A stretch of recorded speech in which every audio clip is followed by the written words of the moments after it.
Welcome back to Brush Up Your Game, and today we're taking a re-review, a look back at the Gavroche from the Collective Booster series.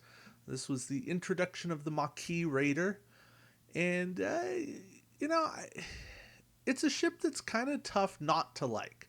2333, it's not hyper powerful, but there's enough here to kind of keep it in the game. It wasn't the best in the Collective series because you were fighting Borg, and Borg, well, tend to have high attack values and could one-shot this if your dice went poorly. But it was still a fun little ship. Let's talk about it. So we've got 2 crew, a weapon, 22 points. Yeah, it's pricey, but cheaper ones exist nowadays, and we could extrapolate that a repriced Gavroche would be better. The ability here, action disable up to 2 of your crew upgrades and add +1 attack die to each of your attacks this round for each crew upgrade you disabled with this action. I like the idea that this says each of your attacks. If you can find ways to make multiple attacks, it's at least got some benefit, but boy, with such low attack dice, and then disabling 2 crew, you're going to spend a bunch of actions to get anything back to be able to ever do this again. And this is really a one-time effect, and probably a last-ditch effort. And we do have just another 90 forward arc. Maneuver dial is pretty good. I really think these little Maquis Raiders, that's all they call them, should have had the 1 turn. I mean, come on, they were some of the most maneuverable ships in the game. This thing looks closer to a Nebula dial than it does a Defiant dial, for goodness sakes. Yeah, with generics being repriced down to 13, that tells you the Gavroche very much overpriced, because originally it was at 20. And Michael Eddington. And hey, Eddington is the captain. I'm here for it. 6 skill captain with the talent slot at 4 points. At the start of the game, you put 3 mission tokens on this card. As an action, you can target a ship at range 1 to 3, discard a mission token from this card. The target ship rolls -2 attack dice against your ship for each of its attacks this round. And that was the problem. If he could sabotage a ship, period, that would be helpful. The only way this actually was useful in the series that it came out, the missions that it came out, is if it became a one-on-one battle, and it never was. Nowadays, you could play this in a mission, and when you are just the one ship, and I think there is some play there, but even then, it's not the best. Spending an action to have somebody roll 2 less attack dice. Now, assume they have quality, so their odds to hit are 75%. You're taking away 1.5 hits. So it's slightly better than evade. But given that you have 3 defense dice, you're better off taking battle stations. Assuming you're putting Eddington on a Maquis Raider. I don't know. It just something doesn't sit right with me. This ability needed to be stronger. It needed to be maybe not quite, they can't attack, but even if they had rolled 3 less attack dice, that might have felt like it was doing something. Oh no, that's me. Hijack is our 4-point talent. As an action, you discard this card, target a ship at range 1 to 2 that's not cloaked, has no active shields. We've heard this song and dance before. Disable all your remaining shields and 1 crew upgrade on the target ship. Then steal 1 face-up tech or weapon upgrade card of your choice from that ship, even if it exceeds your ship's restrictions. So, things I like. I like that it's a double hit to them. You get to disable a crew and steal a tech or weapon from an opponent's ship. The downside is there's so much that has to go right. This is ship, range 1 to 2, not cloaked, no active shields. You lose your shields. It's like, oh, come on. I don't know what the middle ground is to make these cards work. Maybe it's dice rolls so that it's just a chance. But so often the cards, the ships I want to target are either cloaking ships, Romulan cloaking device, right? Or they are heavily shielded ships that have tech that enable them to stay heavily shielded. Prometheus, Sutherland, with all kinds of their shield tech. You need to be able to target first.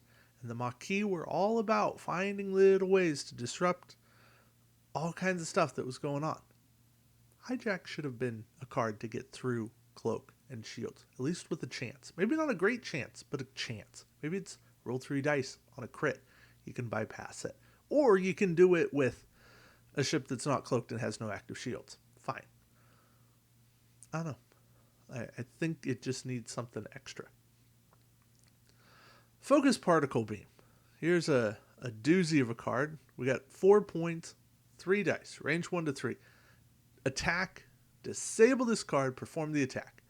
During the roll attack dice of the combat phase, if you roll a hit or crit result on each of your attack dice, continue rolling 1 additional attack die 1 at a time until you do not roll a hit or crit.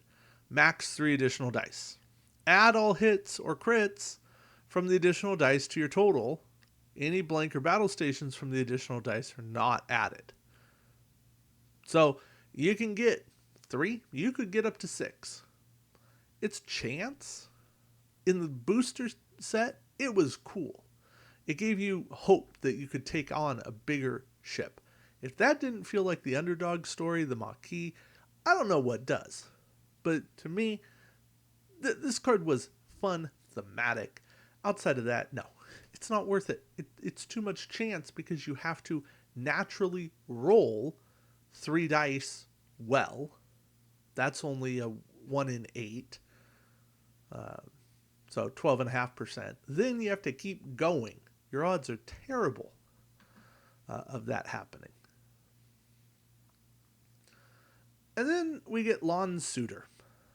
Now, Lawn Suitor is a 2-point crew. During the roll attack die step of the combat phase, you can disable this card, spend a battle station token to add 1 additional attack die to your attack. Yeah.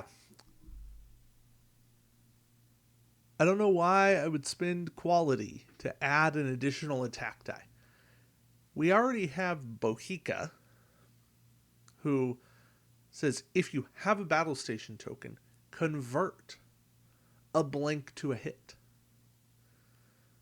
That's built-in quality that does extra. Lawn Suitor could have been an independent clone of Bohica and nobody would have complained. But this is, I guess this is a roll attack die step. So you roll and you go, oh, okay, I didn't roll any battle stations. No, it doesn't. It's at the start of the roll attack die step. You have to decide before you roll if you're doing this. It makes 0 sense. I guess the only way it would work is if somebody passed off a second battle station to you. That would be it. But I don't know why I'd go to all that trouble of taking a token, taking a future action on Lawn Suitor to re-enable him, taking the points and the crew slot. Yeah, there's just something very not helpful about Lawn Suitor. And then lastly, we have Sakona. And I suppose on the booster, she was great. But things went wrong after that. Sakona adds one additional weapon upgrade slot to your upgrade bar, and then all of your weapon upgrades with a cost of 5 or less cost 2 less points. And she does all of this for 2 points. Meaning on the booster, she just paid for herself. So with the 2 crew slots, you ran Sakona. And you ran your weapon. And you said, oh, okay, well, put Sakona on, put the weapon on, and then it all works out. But after she became mixed play, and you could put her on whatever you felt like, Sakona has been the bane of existence because of how many weapons she discounts. Basically, she discounts everything except quantum torpedoes, which cost 6. So if you find a way to discount her, discount those 1 more, then that kicks in and she discounts them further. She doesn't discount transphasic torpedoes or the weapons on the scimitar, but Thalaron weapon. But outside of that, she basically discounts everything. And when you have a card that discounts everything, you go, oh, I want to put as many weapons as I possibly can on that ship. And at this stage in the game, it wasn't that big of a problem because photon torpedoes were, well, garbage. And making them cheaper made them feel like, oh, okay, I can kind of justify them. Nowadays, the fact that we have time token torpedoes, you sit there and you go, oh, well, now they're good. And with Sakona, I get them basically for free. Yeah. Anyway, you get Gavroche to get Sakona. Or you find a different way to get Sakona, because she's out there. Aside from that, no. You don't need anything in this pack. And that's why it just kind of sits there and nobody ever wanted it.